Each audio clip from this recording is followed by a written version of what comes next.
Hey, bonjour à tous, j'espère que vous allez bien. Je suis ravie de vous retrouver pour la vidéo du vent. Alors aujourd'hui, j'ai envie de vous parler de votre cycle. Je vous pose cette question parce que je suis en plein dedans. Et en fait, je réfléchis beaucoup cette année. En fait, j'ai vraiment pris cette décision euh, d'être beaucoup plus dans mon féminin, en fait, malgré la coupe de cheveux, d'être beaucoup plus dans le féminin, et dans mon féminin en tout cas. Et de me sentir beaucoup plus à l'aise durant mon cycle, au cours de mon cycle en fait, selon les différentes périodes du cycle. Parce que j'ai remarqué que pendant le cycle, enfin mon cycle en fait, enfin mes règles, je les vis de façon assez... vous voyez ma tête déjà, je le vis de façon vraiment désagréable en fait, je le vis vraiment comme un truc qui arrive tous les mois, euh, qui passe et que je veux voir passer très très vite.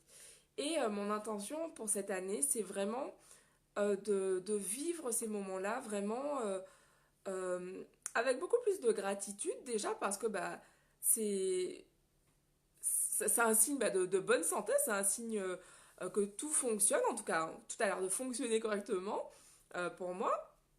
Euh, et aussi, enfin, c'est tout simplement, ça montre pour moi le renouveau, euh, ce cycle qu'on vit en fait en tant que femme.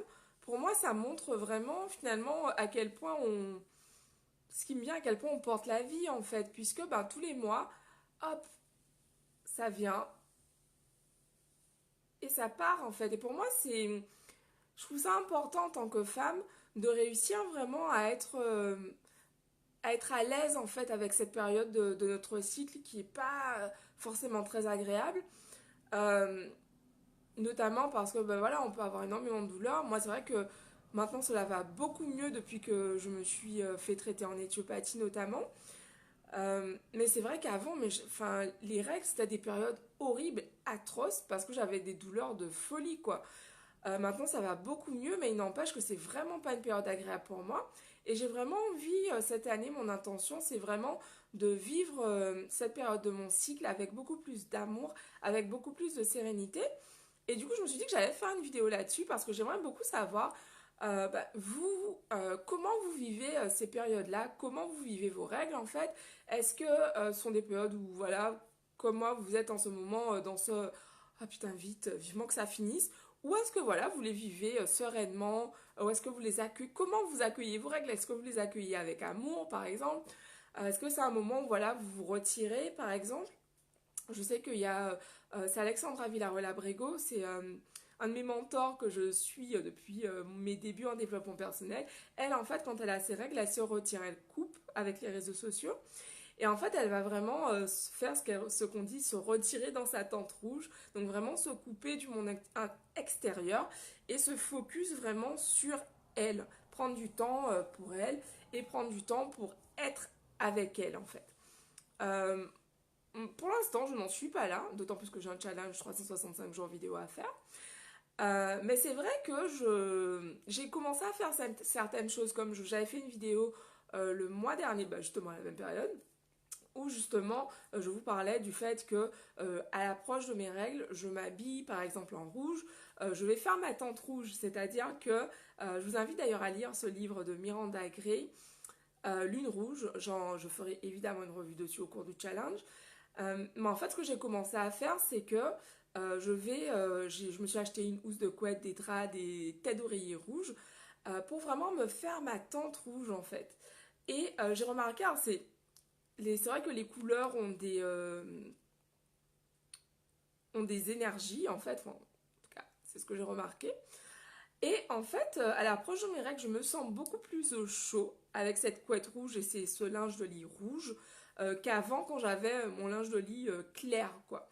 Donc j'ai noté cette différence.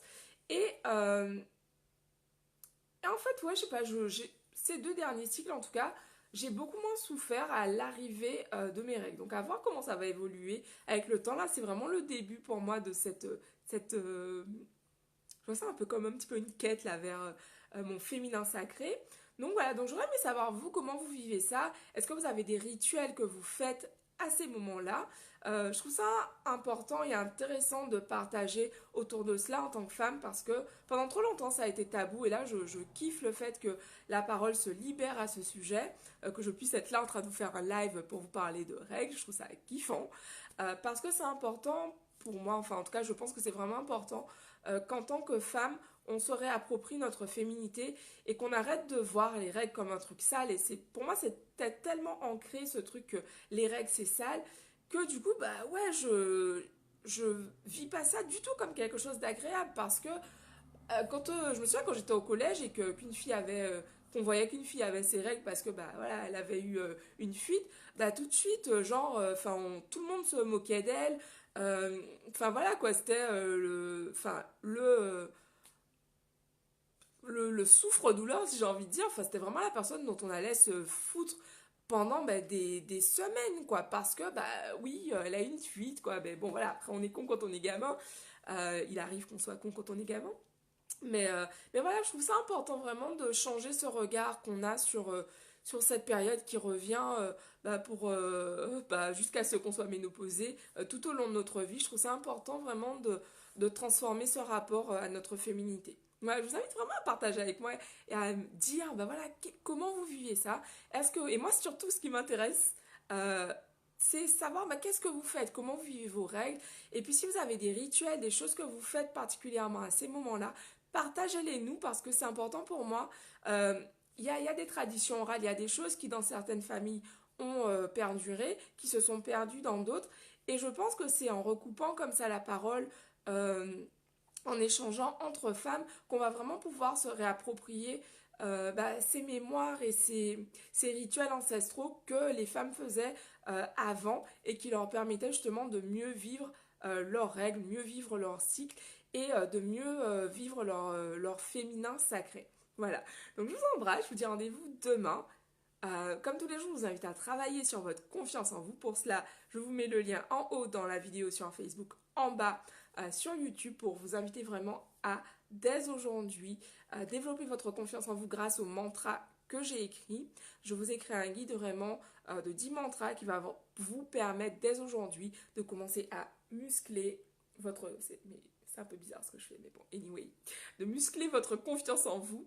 Voilà, parce que la confiance en soi, c'est vraiment ce qui permet d'atteindre ses objectifs parce qu'on y croit et que peu importe ce qui se passe, en fait, on garde le cap parce qu'on croit en soi.